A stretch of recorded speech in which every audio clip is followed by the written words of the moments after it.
ગિરિરાજ બાવાની જે ચર્ચા આપણે કરી રહ્યા છીએ, પર્વત સ્વરૂપે, દેવ સ્વરૂપે જે ચર્ચા કરી કે વ્રજના દેવતા છે, અમારો દેવ ગોવર્ધન રાનો, દીવ ધાતુ પરથી દેવ શબ્દ બને, જે સ્વયં પ્રકાશિત હોય એ જ દેવતા છે. એટલે ગિરિરાજ બાવાને વ્રજના દેવતા માની એ દેવ તરીકેનું, એટલે જ ત્યાં દેવતા રૂપે છે, એટલે પૂજાનો ક્રમ છે. અહીંયા જે મુખારવિંદ આદિમાં બિરાજે છે, આપણે ત્યાં તો ભગવત મુખારવિંદ પણ એટલા માટે જ કહ્યું. અમુક તત્વોને પ્રભુના મુખારવિંદ માનીએ છીએ આપણે. બ્રાહ્મણનું મુખ એ ભગવાનનું મુખ કહેવાય, કે બ્રાહ્મણ ભોજન કરાવો તો ભગવાન પ્રસન્ન થાય, ભગવાન જમ્યા બરાબર કહેવાય. યજ્ઞકુંડ, અગ્નિકુંડ, યજ્ઞકુંડ કહેવાય, ભગવાનનું મુખ કહેવાય. તો એ મુખરૂપ ગાયનું મુખ એ પણ ભગવાનનું મુખ કહેવાય, કે ગાયને ગૌગ્રાસ કાઢો તો ઠાકોરજી આરોગ્ય બરાબર છે. શ્રી મહાપ્રભુજી શ્રી કૃષ્ણાસ્ય ઠાકોરજીના મુખારવિંદ રૂપ કહેવાય છે. એ જ રીતે ગિરિરાજ બાવાનું મુખારવિંદ એ સાક્ષાત ઠાકોરજીનું મુખારવિંદ છે. એટલે કે જયારે મુખારવિંદ પર ભોગ ધરો છો ત્યારે સાક્ષાત ઠાકોરજી આરોગે છે. અને આખા બ્રજમાં મુખ ક્યાંક હોય, એમ તો આખા ગિરિરાજજીની જો ચર્ચા કરીએ તો આખા ગિરિરાજ બાવાના અંગ રૂપની ચર્ચા કરવામાં આવી છે આપણા પુરાણોમાં અને ગ્રંથ સાહિત્યમાં, કે આખો ગિરિરાજજીનો પરિક્રમાનો જે માર્ગ છે એને ગિરિરાજજીના અંગ, આખું ચિત્ર જો તમે કોઈ વ્યક્તિનું દોરો તો અહીંયા આખો ક્રમ જે શાસ્ત્રોમાં બતાવ્યો કે માનસી ગંગા એ ગિરિરાજ બાવાના નેત્ર છે, ચંદ્ર સરોવર એ નાસિકા છે, કૃષ્ણ કુંડ એ ઠોડીનો ભાગ છે, દાઢીનો ભાગ છે, ગોવિંદ કુંડ એ અધર છે, રાધા કુંડ એ જીવા છે, લલિતા કુંડ એ કપોલ છે, કુસુમ સરોવર એ કર્ણ છે, લલિતા કુંડ કુસુમ સરોવર એ કર્ણનો પ્રદેશ છે આખો, ગોપકુંડ એ કર્ણ છે, મુકુટનું ચિહ્ન એ ગિરિરાજજીનો મુગટ છે, વાજની શિલા એ કંઠ છે, પૂજની શિલા એ મુખરૂપ છે, અને ચિત્રશિલા એ મસ્તક છે, કંદુક તીર્થ એ કૂક છે, ચીરઘાટ એ કમરનો ભાગ છે, દ્રોણ તીર્થ એ પીઠ રૂપ છે, કોકિલાવન એ ઉદર રૂપ છે, કદંબખંડી એ હૃદયનો પ્રદેશ છે ગિરિરાજ બાવાનો, ઐરાવત કુંડ એ મન છે, શૃંગાર શિલા એ જીવાત્મા રૂપ છે, સુરભી ગાયના ચરણ એ પક્ષ રૂપ છે, ઐરાવત ના જે ચરણ છે, ઐરાવતના ચિહ્ન ત્યાં જોવા મળશે, એ ગિરિરાજ બાવાના ચરણ છે, અને પૂંછડીનો ભાગ એ ગિરિરાજ બાવાની પૂંછડીનો અંગ છે. આમ આખું અંગરૂપ ગિરિરાજજીનું વર્ણન શાસ્ત્રોમાં આપવામાં આવ્યું કે આ એક એક સ્થાનો, એ સ્થાનો કોઈ જુદા તીર્થ નથી, ગિરિરાજજીના જ અંગ છે. એટલે કે જયારે તમે પરિક્રમા આમાં આ બધા ચિહ્નો ને આ બધા સ્થાનોને દંડવત કરતા જાઓ છો ત્યારે સમગ્ર શ્રીઅંગ એ આ આખી પરિક્રમામાં ગિરિરાજજીને વંદન પહોંચે છે. જ્યારે ગિરિરાજજીમાં આવતા, કાલે બને તો આપણે આખી ગિરિરાજજીની પરિક્રમાના ભાવની ચર્ચા કરીશું કે ગિરિરાજજીની પરિક્રમામાં કયા કયા તીર્થો આવે, એનું કયું કયું મહાત્મ્ય છે. પણ કહેવાનો મારો અર્થ, આ જેટલા જેટલા ચિહ્નો અને સ્થાનો આવે છે એ ગિરિરાજજીથી જુદા નથી, ગિરિરાજજીના જ અંગરૂપ છે. એટલે કે 7 કોસ આદિની તમે પરિક્રમા કરો છો ત્યારે સમગ્ર ગિરિરાજજીના શ્રીઅંગનું વંદન અને સ્પર્શ કરવાનો આનંદ અથવા અનુભવ તમને મળે છે. આપણે મુખારવિંદ પર કરીએ તો મુખ છે, પણ આપણે ત્યાં તો સર્વાંગની સેવા છે. એટલા માટે પરિક્રમા કરવાનો ભાવ એ છે કે ગિરિરાજજીના સર્વાંગમાં સેવા પહોંચે. તો ગિરિરાજજી દેવતા રૂપ છે, એની ચર્ચા જે સ્વયં ઠાકોરજીએ પોતે આજ્ઞા કરી છે કે અમારો દેવ ગોવર્ધન નાનો, આપણે કોઈ અન્ય દેવની ઉપાસનાની આવશ્યકતા નથી. આપણે ત્યાં તો ક્રમમાં પણ એવું આવેલું, અનેક અનેક પ્રસંગોમાં આવ્યું. જેમ એકવાર નંદ બાબા આદિને એમ થયું યશોદાજીને કે ચલો પ્રયાગમાં સ્નાન કરીને આવીએ. આ મધુવનની નાદીના ચરિત્રોમાં એવું આવે છે, તીર્થ મહાત્મ્યમાં, વ્રજનું મહાત્મ્ય જયારે આપણે એક એક સ્થાનનું જોઈએ ત્યારે અનેક પ્રસંગો એવા આવતા હોય છે. તો મધુવનની આદિની લીલાઓમાં એમાં આવે છે કે જયારે નંદ બાબાને યશોદાજીને એમ થયું કે લાવો પ્રયાગમાં સ્નાન કરીને આવી, આટલું મોટું તીર્થ, અને વ્રજવાસીઓને લઈને ચાલ્યા, ચલો પ્રયાગ જઈએ. અને ઠાકોરજી પૂછ્યું ક્યાં જાઓ છો? પ્રયાગમાં સ્નાન કરવા માટે. અને લાલનને ગોદીમાં લઈને ચાલ્યા તો ખરા, ઠાકોરજીને થયું કે વ્રજમાં રહે છે ને પ્રયાગ જવું છે. અને જ્યાં રસ્તામાં જોઈએ તો એક કાળો ગર્ધબ રજમાં આળોટી રહ્યો છે, અને જ્યાં આળોટ્યો વ્રજમાં શ્વેત બની ગયો. આશ્ચર્ય થયું, અને લાલને જોઈ જોઈને ખડખડાટ હસવા લાગ્યા. બાબાએ પૂછ્યું, લાલા તું હસ ક્યો રહ્યો? ના કશું નહીં બાબા. અરે ક્યો હસ રહ્યો? હસે છે કેમ? બતાવો. અને આશ્ચર્ય વાત તું કે આ ગર્ધબને જોઈને તું હસે, અને આશ્ચર્ય થયું કે કાળો ગર્ધબ હતો અને વ્રજરજમાં આળોટ્યો ને શ્વેત થઈ ગયો, આ થયું શું? ત્યારે ઠાકોરજીએ કહ્યું કે બાબા તમે જે પ્રયાગ જઈ રહ્યા છો ને એ પ્રયાગ જ ગર્ધબ બનીને અહીં આવ્યો હતો. લોકો સ્નાન કરી કરી પોતાના પાપ પધરાવી ગયા એટલે કાળો થઈ ગયો, પણ વ્રજરજમાં આળોટી બધા પાપોમાંથી મુક્ત થઈ ગયો એટલે શ્વેત બની ગયો છે. બાબાએ હાથ જોડીને કહ્યું, પ્રયાગ જો અહીંયા વ્રજમાં આળોટવા આવતો હોય તો અમે ત્યાં જઈને શું કરીએ? વ્રજરજમાં ના આળોટી લઈએ. અને બધા વ્રજવાસી વ્રજરજમાં આળોટી ગયા. અનેકવિધ પ્રસંગો વ્રજના મહાત્મ્યમાં અનેક આવા પ્રસંગો આવે છે કે વ્રજમાં સમસ્ત તીર્થો, વ્રજયાત્રા કરો તો તમને બદ્રીનાથે મળે, કેદારનાથે મળે, યમનોત્રી મળે, ગંગોત્રી મળે, યા રામેશ્વર, દક્ષિણથી લઈને ઉત્તર સુધી, પૂર્વથી લઈને પશ્ચિમ સુધી, અહીંયા દ્વારિકાથી લઈને જગન્નાથ સુધી ભારત વર્ષના જેટલા તીર્થો છે એ બધા જ તીર્થો વ્રજમાં વાસ કરે છે. એટલે જ્યારે તમે વ્રજ પરિક્રમા, લીલી પરિક્રમા કરો છો ત્યારે કેવલ વ્રજની પરિક્રમા નથી થતી, સમસ્ત ભારતના સકલ તીર્થોની પરિક્રમા થઈ જાય. બધા જ તીર્થોનો અહીંયા વાસ છે. સમસ્ત 33 કોટી દેવતાઓનો વાસ અહીંયા છે. અને વ્રજયાત્રાનો નિયમ છે એમ તમે કોઈ દેવતાઓના મંદિરે ન જતા હો, જ્યારે પણ વ્રજયાત્રા કરતા હો ત્યારે જ્યાં જે દેવતાઓ આવે એમને વંદન કરવામાં, જે પ્રાચીન ન હોય, પછી કોઈ બનાવી લીધા હોય જુદા જુદા નવા, એ જુદી વાત છે. પણ જે પ્રાચીન ક્રમ આવે છે ત્યાં દેવતાઓને પણ વંદન થાય છે. કેમ? તો કે કોઈ અન્યાશ્રય ના થાય કે ના, અહીંયા બધા જ દેવતાઓ દેવતા બનીને નથી, ભક્તો બનીને નિવાસ કરે છે. અહીંયા જેટલા દેવતાઓ છે બધા પ્રભુના ભક્ત બનીને નિવાસ કરે છે. એટલે કોઈ ભક્ત બેઠો હોય એને જય શ્રી કૃષ્ણ કર્યા વગર આગળ નીકળી જાવ ને તો એ પણ અપરાધ છે. આપણા વૈષ્ણવતાનો એક વિવેક છે. યાત્રા કરવા નીકળ્યા હોય ને કોઈ વૈષ્ણવ મળે અને મુખ ફેરવીને નહીં નીકળવું, બને તો એને ભગવત સ્મરણ કરીને આગળ જવું. એટલે અહીંયા જેટલા જેટલા દેવતાઓ, કારણ કે પ્રભુ જયારે પ્રગટ થવાના હતા ત્યારે બ્રહ્માજી પાસે ગાયનું રૂપ ધારણ કરીને પૃથ્વી આવી. પ્રસિદ્ધ કથા ભાગવતની છે. અને બ્રહ્માજીને ધ્યાન કર્યું, તત્ર ગત્વા જગન્નાથમ દેવ દેવ વૃષા કપિમ પુરુષમ પુરુષ સુક્તેન ઉપતસ્થે સમાહિતઃ. અને ત્યાં પરમાત્મા પ્રસન્ન થયા, પુરુષોક્તને શ્રવણ કરી ધ્યાનમાં આવ્યા અને બ્રહ્માજીને કહ્યું કે દેવતાઓને કહો કે જુદા જુદા રૂપ ધારણ કરીને બ્રજમાં જાય, હું આવું છું. અને ત્યારે જ સકલ દેવતાઓ, કોઈ ગાયનું રૂપ લીધું, કોઈ વૃક્ષનું રૂપ લીધું, કોઈ તૃણ બન્યું, કોઈ પાષાણ બન્યું, એવા જુદા જુદા રૂપ ધારણ કરી અને આ બધા જ દેવતાઓ વ્રજમાં આવીને વાસ કરે. અને આમ સકલ દેવતાઓનો વાસ વ્રજમાં છે. તો દેવ અહીંયા ગિરિરાજ બાબા દેવતા રૂપે વિરાજમાન છે. ત્રીજું ગિરિરાજ બાબાનું સ્વરૂપ એ ભગવદીનું સ્વરૂપ છે. ગિરિરાજજીના ચારે સ્વરૂપની ચર્ચા, પર્વત સ્વરૂપ, દેવતા સ્વરૂપ, ત્રીજું સ્વરૂપ એ ભગવદીનું સ્વરૂપ છે. અને આ સ્વરૂપનો પરિચય એક ભગવદી જ કરાવી શકે. જો ભગવદીઓનો પરિચય ભગવદીથી થાય. લૌકિક અને આસુરી લોકોને તો બધાના ભાવ દંભ જેવા લાગતા, આ તો નાટક કરે છે, આને ક્યાં ભાવ છે, આ તો ભાવલા વેડા કરે છે. પણ ભગવદીઓને મળવાનો જે આનંદ છે, વ્રજની મહત્તા, વ્રજયાત્રાની મહત્તા એ જ છે. વ્રજયાત્રામાં અહીંયા એટલે જ આપણે ત્યાં પુષ્ટિ માર્ગમાં એકલતા નથી, એકાંત બહુ નથી, યુથ છે. તમે જુઓ ને તો દરેકની મંડળી, બાલ મંડળી હોય, ગોપીઓની મંડળી હોય, કીર્તન મંડળી હોય, ફૂલ મંડળી હોય, બધાના મંડળો. અને એકલા ગોપી ન જાય, ચાલો સખી કરીએ યમુનાના પાન, એરી સખી, ચાલ સખી, દરેકમાં જોજો દોડ પણ શરૂ થાય ને તો પેલા સખી પહેલા યાદ આવે. અને આ વૈષ્ણવની આદત જ હોય, એમને એકલા ગમે જ નહીં, કોઈ એકાદ વૈષ્ણવ સખી જોઈએ. આ વૈષ્ણવ જોજો એકલા ક્યાંય હવેલી પણ જતા હોય, ચાલ ને મારી સાથે ચાલ. જ્યાં ધ્યાન માર્ગ હોય ને ત્યાં એકાંત હોય, જ્યાં રસ માર્ગ હોય ત્યાં યુથ હોય. અહીંયા તો ઉત્સવ છે ને, ઉત્સવમાં યુથ હોય. અરે ગોપીઓ તો વિરહ પણ ભેગા મળીને કરે છે. જયારે ઠાકોરજી અંતર ધ્યાન થઈ ગયા ત્યારે એકલી એકલી ગોપીઓ નથી, એ પણ 19 પ્રકારના યુથ. મહાપ્રભુ સમજાય ને ગોપી ગીતના 19 શ્લોકો એ કોઈ એક એક ગોપીએ નથી ગાયા, એક એક યુથે ગાયા છે. 19 પ્રકારના ગોપીજનોના યુથ છે અને ભેગી મળીને પોકાર કરે છે. અહીંયા તો કૃપા સમભાવની છે. જે તદ ભાવના યુથો છે કે સાથે મળી, કારણ કે સેવા એકલા પહોંચી ન શકાય. અહીંયા તો સજાવટ છે, શિંગાર છે, સામગ્રી છે, એટલે યુથ હોય તો જ થાય. એટલે જ આપણે ત્યાં પરિવાર સાથે મહાપ્રભુજી કહ્યું ને, ગૃહે સ્થિત્વા સધર્મત. ગૃહે સ્થિત્વા એટલે 4 દિવાલોની વચ્ચે રહીને, એમ કહ્યું ગ્રહસ્થાશ્રમે, ગ્રહસ્થાશ્રમમાં રહીને. લોકોએ ગ્રહ શબ્દ પકડી લીધો એટલે ઘર ઘર ઘર ઘર. ઘર કોઈ 4 દિવાલમાં રહેવાની વાત નથી, ગ્રહસ્થી બનીને.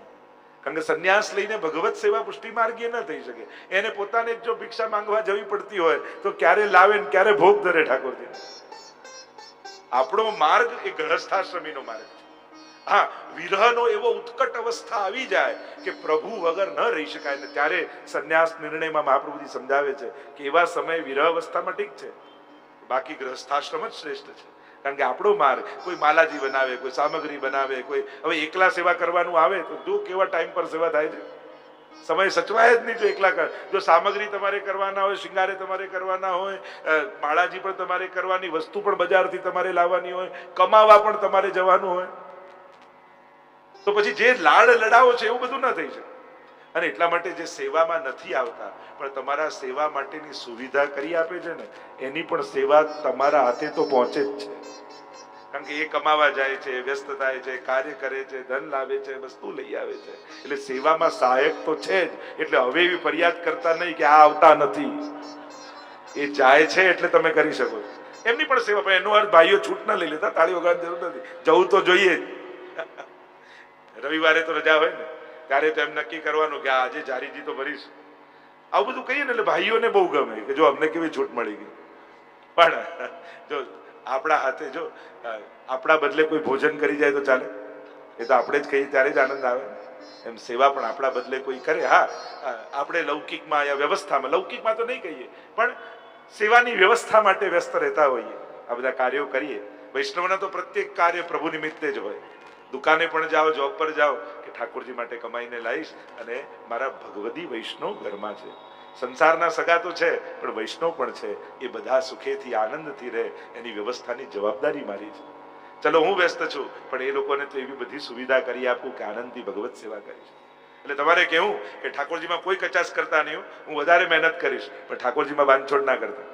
જે ઉત્તમમાં ઉત્તમ પ્રભુને અંગીકાર કરાવી શકો ને કરાવજો. હું 2 કલાક વધારે કામ કરીશ પણ આપણા ઠાકોરજીને શ્રમ ન પડવો જોઈએ, એ આનંદમાં બિરાજવા જોઈએ. આવા ભાવથી કરેલો ઓવર ટાઈમ પણ એ ઓવર ટાઈમ નથી, એ સાચા અર્થમાં ઠાકોરજીની સેવાનો જ સમય છે. કારણ કે તમે પ્રભુ માટે કાર્ય કરો છો. અને આમ જે ચર્ચા આપણે મૂળ એ વાત પર આવી તો ભગવદીનું સ્વરૂપ ગિરિરાજજીનું છે.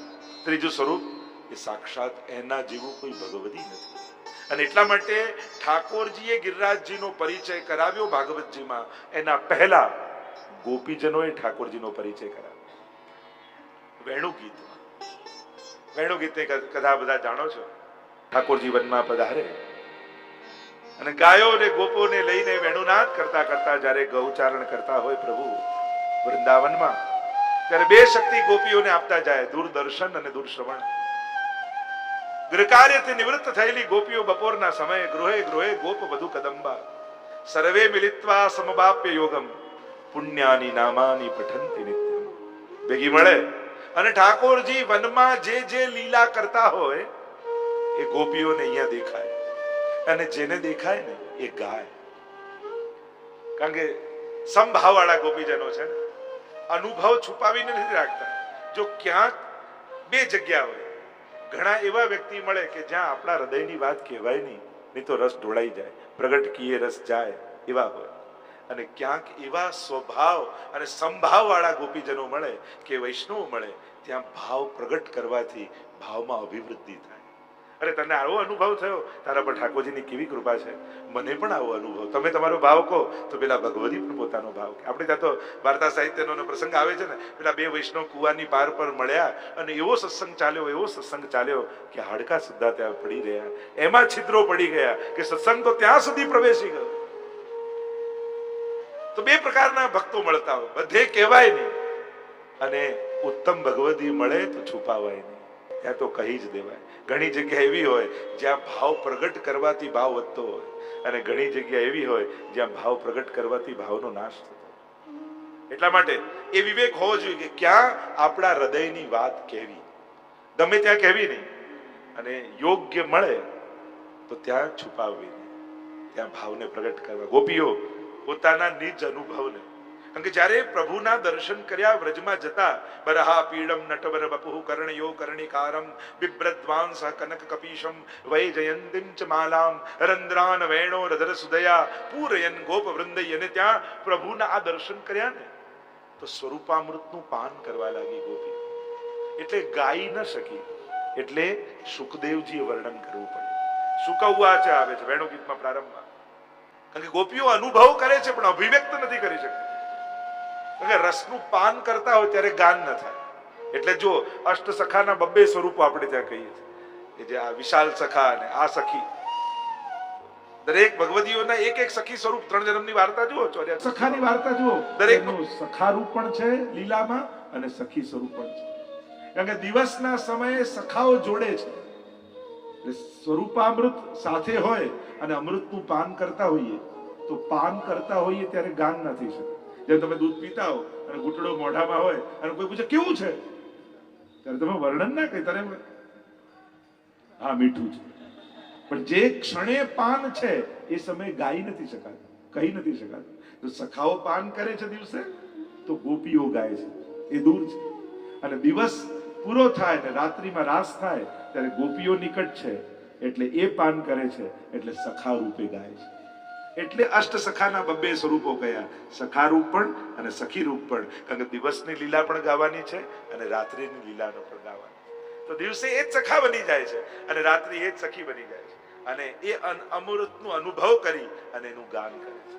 તો દિવસે સખાઓ સાથે છે એટલે નથી ગાતા, પણ ગોપીઓ દૂર છે એટલે દૂર અનુભવ કરી રહી છે ત્યારે ગાઈ ન શકે. એટલે સુખદેવજી વર્ણન કર્યું. અને જ્યારે ભાન આવ્યું એટલે ગોપીઓએ 13 શ્લોકમાં વેણુ ગીત ગાયું. અને વેણુ ગીતમાં અદ્ભુત ચર્ચાઓ છે. કઈ રીતે રસરૂપ પ્રભુ કંગ શૃંગાર કલ્પદ્રુમમ રસો વૈ સહ અને વિભાવ અનુભાવ વિચારી સંયોગાદ રસ નિષ્પત્તિ, કઈ રીતે રસની નિષ્પત્તિ થાય અને કઈ રીતે રસાનુભવ થાય એનો આખો પ્રકાર રસશાસ્ત્ર પ્રમાણે બતાવવામાં આવે છે. એની હમણાં આપણે ચર્ચા નથી કરતા, પણ પ્રભુ પોતાના રસ સ્વરૂપનો અનુભવ ત્યાંના પ્રત્યેક પશુ પંખી વૃક્ષ નદીઓને વેણુ નાદના માધ્યમથી કરાવે છે.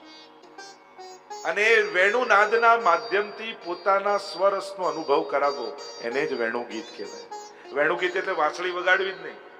નાદ તો પાત્ર છે અને નાદના પાત્રમાં ભગવાન પોતાની સુધા પધરાવી, એટલે કે ભગવદ રસ, એટલે કે ભગવાન પોતાને રસ રૂપે પધરાવી અને પ્રત્યેક સુધી પોતાના રસને પહોંચાડે છે નાદના માધ્યમથી.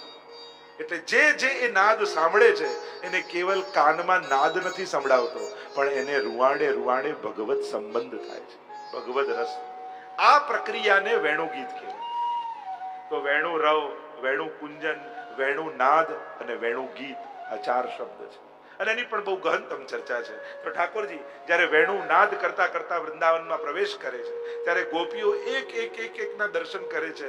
અરે આ વાંસળીને તો જો, અરે આ હરણીઓને તો જો, આ કેવી ધન્યાસ્વ મૂળ મતયોપી હરિણ્યયેતા યા નંદ નંદન ઉપાત વિચિત્ર વેશમ આકર્ણ વેણુ રણિતમ સહ કૃષ્ણ સારા. જુઓ ને, નેત્રોથી ઠાકોરજીનું પૂજન કરતા હોય એવું લાગે. અરે આ ગાયોને તો જુઓ, ગાવશ્ચ કૃષ્ણ મુખ નિર્ગત વેણુ ગીત પીયુષ મુક્ત ભીત કર્ણ પુટૈ પીબંત્ય, કાન ઊંચા કરીને પ્રભુના નાદનું પાન કરી રહી છે.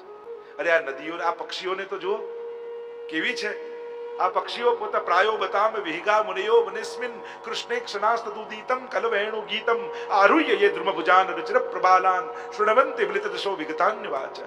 પોતાની ચંચળતા છોડી કેવા પ્રભુના ભગવદ રસનું પાન કરી રહ્યા. આ નદીઓને તો જુઓ, નદ્યસ્તદા તદુપધાર્ય મુકુંદ ગીતમ આવર્ત લક્ષિત મનોભવ ભગ્ન વેગા. પોતાની ભુજાઓ રૂપી લહેરોને આગળ ફેલાવી ઠાકોરજીના ચરણ પકડવાની કોશિશ કરે છે.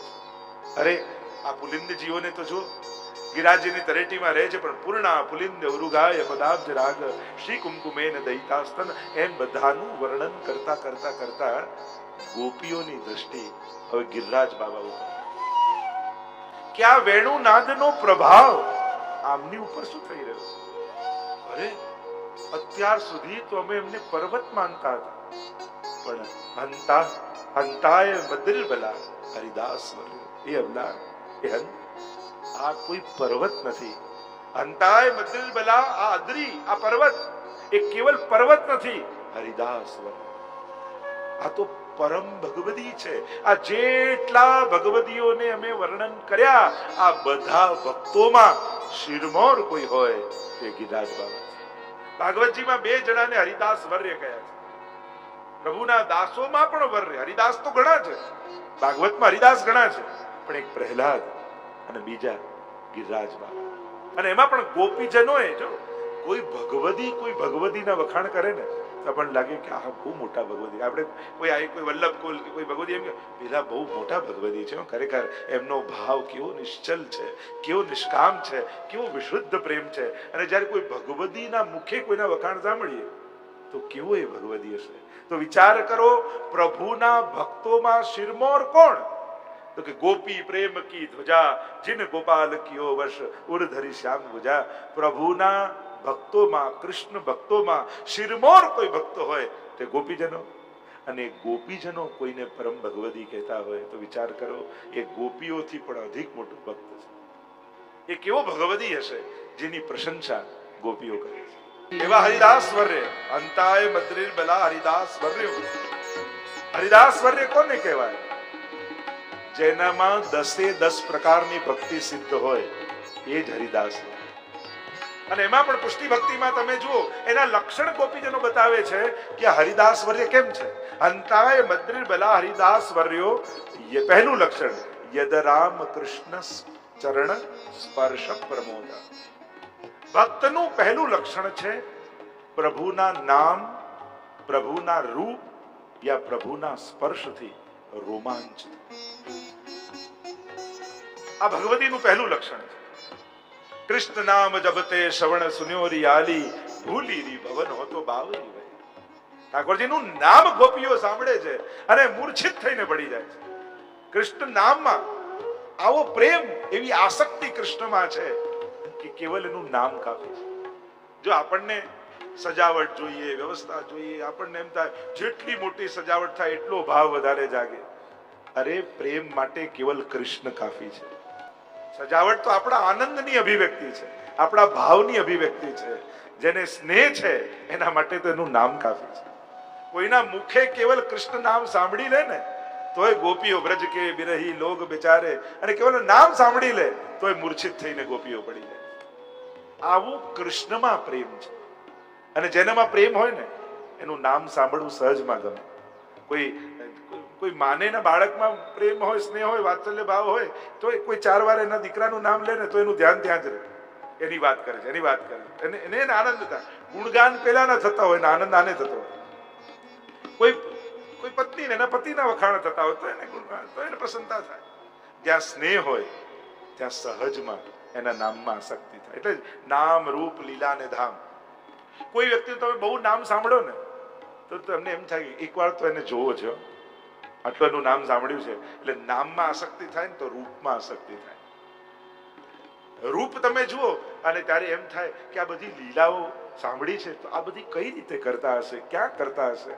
તો નામથી રૂપમાં આસક્તિ થાય, રૂપથી લીલામાં આસક્તિ થાય. અને લીલાઓ વિશે સાંભળીએ ત્યારે એમ થાય કે આ બધી લીલાઓ ક્યાં થતી હશે, એકવાર જઈને જોઈએ તો ખરા. તો ધામમાં આસક્તિ થાય.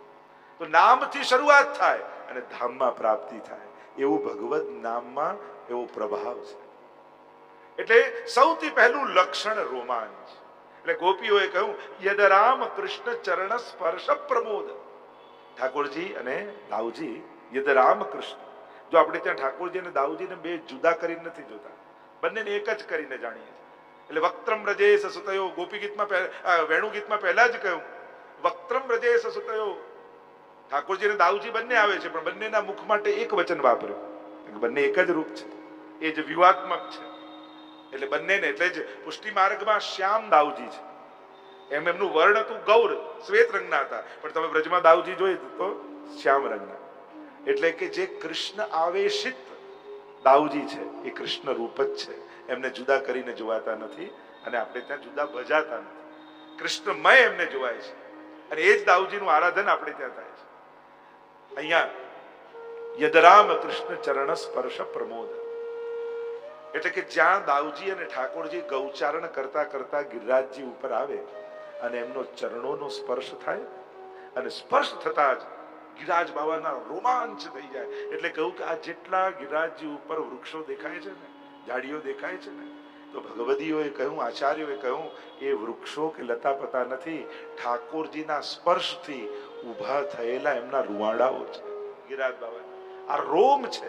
ગિરિરાજજીની ઉપર જે વૃક્ષો જુઓ તેને વૃક્ષ રૂપે ન જોતા, એ ઠાકોરજીના સ્પર્શનો રોમાંચ રૂપે જોજો. ઘણીવાર કોઈનો સ્પર્શ, કોઈના દર્શન, કોઈનું નામ આપણે રૂવાડા ઊભા કરી દે ને. કોઈ આપણે કથા સાંભળીએ, કોઈ એમના ચરિત્રને સાંભળીએ, કોઈ આ શબ્દ, સ્પર્શ, રૂપ, રસ, ગંધ, આ પાંચે દ્વારા રોમાંચ મનને થાય છે. આ ભગવદીના લક્ષણ છે. જે આ પાંચે દ્વારા પ્રભુનો અનુભવ કરે તો એને રોમાંચ થઈ જાય. એટલે ગિરિરાજજીના હરિદાસવર્યપણાનું પહેલું લક્ષણ પ્રભુના સ્પર્શથી થતો એમનો રોમાંચ. તો નામથી રોમાંચ, રૂપથી રોમાંચ. રૂપ દેખ નૈના પલક લાગે નહીં, મેરો મન ગિરધર છબી પરત ગયો. અને એમાં પણ રસકાંતજીની વાર્તા જો કેવલ ચિત્ર જોયું અને એવા આસક્ત થઈ ગયા કે હવે મેળવવો છે તો આને. અને ફોટો લઈને વ્રજના બધા મંદિરોમાં ફરે કે આ મારો મહેબૂબ ના, આનાથી તો જુદો છે. અને કોઈએ કહ્યું કે આ શ્રીનાથજી બાબા તો ગિરિરાજજીની ઉપર પ્રગટ થયા છે. કોઈ પૂછવા ન દે, યવન છે એટલે. પણ ગુસાઈજીને પધારતા જોયા અને ગુસાઈજીની દ્રષ્ટિ ઉપર પણ મંદિર ઉપર કહ્યું કે ये मेरे महबूब का यार लगता है. હું જેનો પ્રેમ કરું છું આને પણ પ્રેમ ત્યાં જ લાગે છે, એટલે હું જ્યાં જોઉં છું આમની પણ નજર ત્યાં જ છે. અને ગુસાઈજી ચરિત્રમાં આવે છે ને, કૃપા કરી બ્રહ્મ સંબંધ આપ્યું અને પછી જવા લાગ્યા. એટલે શ્રીનાથજીએ કૂદકો મારીને હાથ પકડ્યો કે હવે ક્યાં જાય છે, હવે તો તું મારો થઈ ગયો, ચાલ મારી સાથે ખેલવા માટે. રૂપાસક્ત